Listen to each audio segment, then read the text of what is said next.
Hello and welcome to a new episode on Sadhana World Foundation today. As you know that we care about crafting young lives by imparting moral values to them. We present to you stories from our folk tales and lessons in history so that you could use that content in your conversations with the young people around you and help them strengthen a moral compass.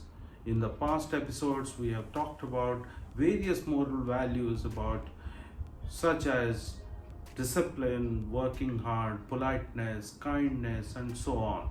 Today we are going to delve into the concept of being nice versus being good.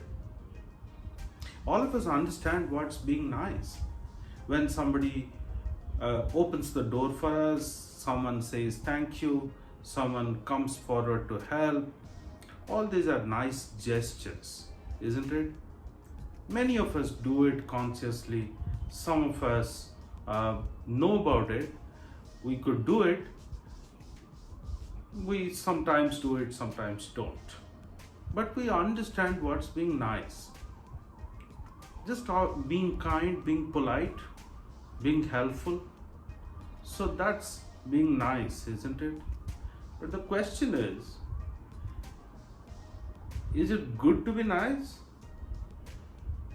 Is it good to be extra nice? Or it's just good to be good? We will differentiate all that. Let's think of a few situations. Let's say that it's a get together of a few people working in a particular organization. They have come together, they're discussing, chit-chatting about various things. Let's say the boss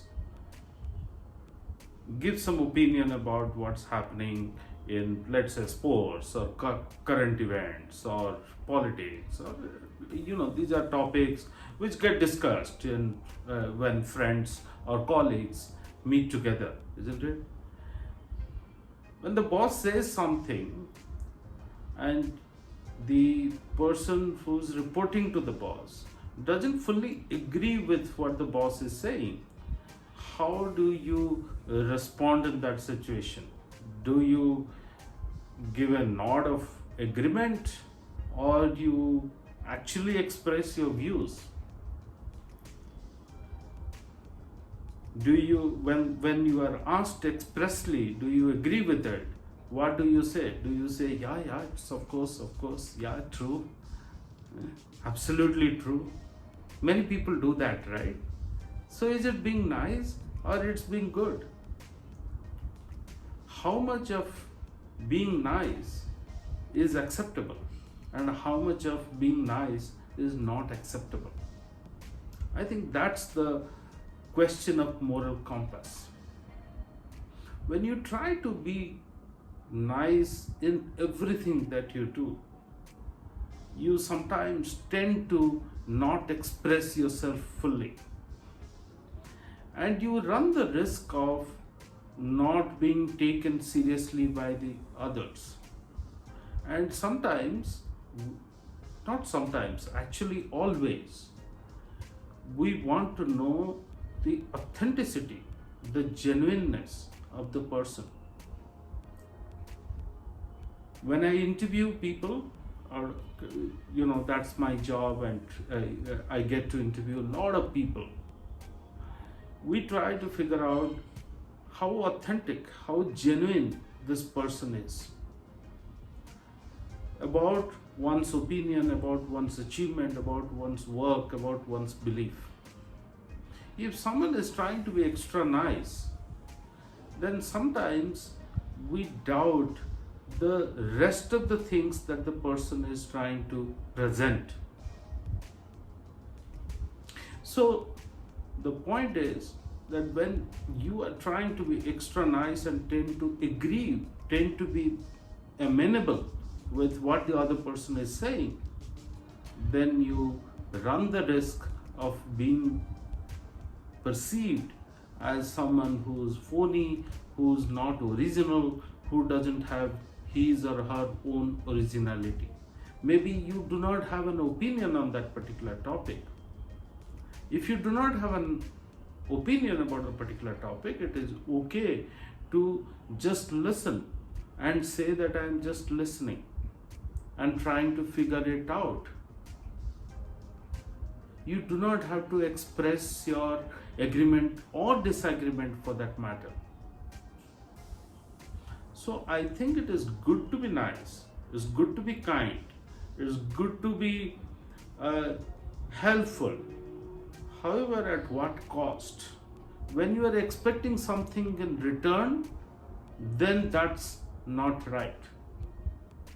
When you are trying to agree with what the boss is saying or what your colleague is saying, possibly what is running in your mind is you want to be liked by the others. You want to be perceived as a person who belongs to that group.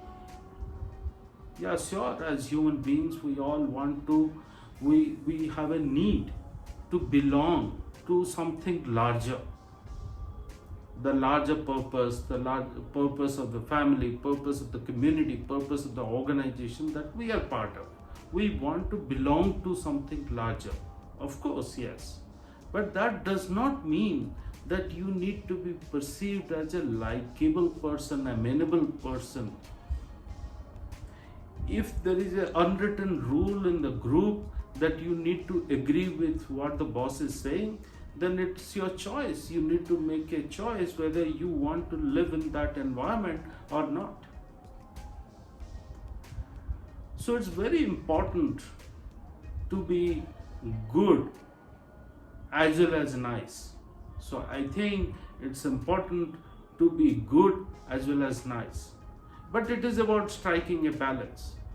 Let us say someone is saying that any particular topic or any particular opinion, let's say about sports, about a particular sportsman, about a politician, about a particular kind of music, about a food being served by a particular restaurant, or it's about a destination, holiday destination.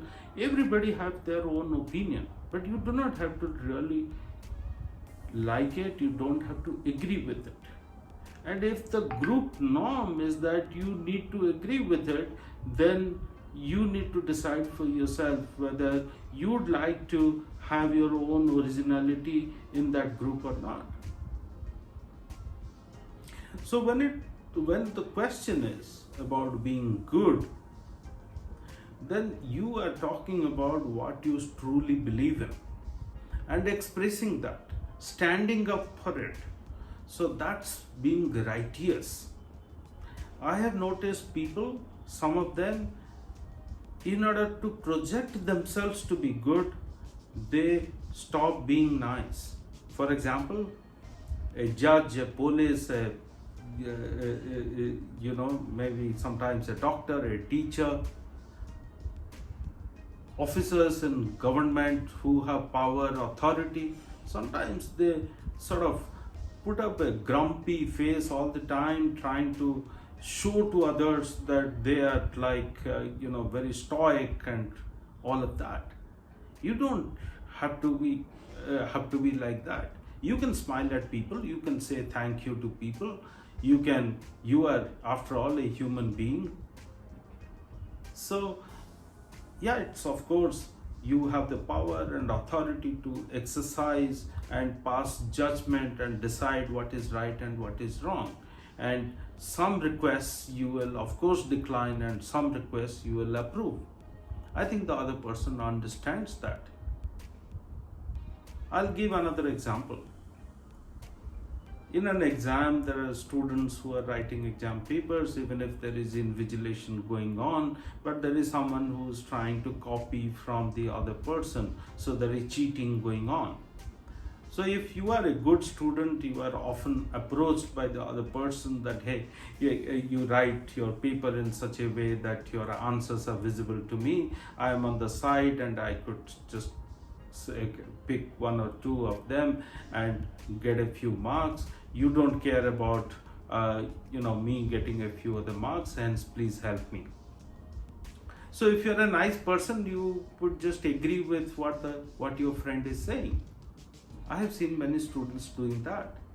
But is it really right? Do you stand for it? So sometimes people be extra nice and make mistakes. So that's a no. So I've given both kind of examples. There are people who are nice and we like nice people. But at times those nice manners, nice behaviors turn into wrong things. So one has to draw the line between up till what time I would become nice. It doesn't cost much to become nice. It's about your habit, it's about your manner. You can practice it. That's not a problem. When it comes to being good, then it's the question of you deciding for yourself what is right and what is wrong, and you stand for it, and you consistently demonstrate that behavior. So that is goodness. And over a period of time, people will respect the nice people and the good people. If you are nice and good at the same time, you will not only be liked but also be respected. So we want our young people to be nice as well as good at the same time. So they need to understand where extra niceness has to be stopped, and consistently all the time I have to be good. There is no time that I have to be less good or more good. We just have to be good consistently, and consistently I need to be nice. Sometimes we have to draw a line and we have to disagree. We have to be polite enough to express our views. So this is a summary of today's episode, that we can become nice and good at the same time. It calls for certain tightrope walking, tightrope balancing. We need to learn it over a period of time out of our own experience. I hope you liked today's episode and you would be able to use today's episode in your conversations with young people around you. Look forward to our future conversations. Thank you very much.